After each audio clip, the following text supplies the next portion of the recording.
还要来提升到台湾的生育率，民间团体是呼吁讲，应该就要为照顾囡仔相关休假制度的改革开始来做起。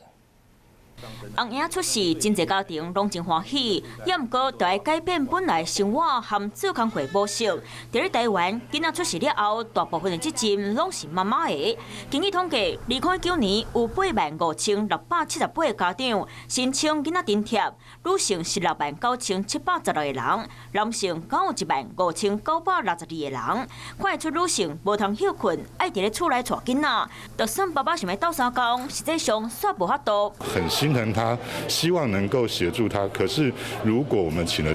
如果我们请了育婴假，用投保薪资的60%，薪资大概只有不到原来的一半，整个家庭的经济会马上出现困难。 有民间团体呼吁，爱为囡仔照顾相关休假制度的改革开始做，包括带囡仔留一天薪津贴，爱以一个月所赚的薪水来算，提悬到9成薪水。政府嘛应该鼓励父母做位照顾，放任父母袂当同时领带囡仔留一天薪津贴的限制，带囡仔留一天薪莫要求少连续6个月。 会当用一天的单位来请假，阁有申请9成薪水带囡仔假，为3岁放任到6岁进前，带囡仔的环境嘛是一个大重点。这些国家他们的育婴假跟公共托育服务是无缝衔接的，这件事情在台湾也不存在。为着根本的制度和环境做改善，才能让每一个家庭，即想要阁生后一胎，袂互照顾囡仔的责任拢是妈妈伫咧担，这才是上赞的母亲节礼物。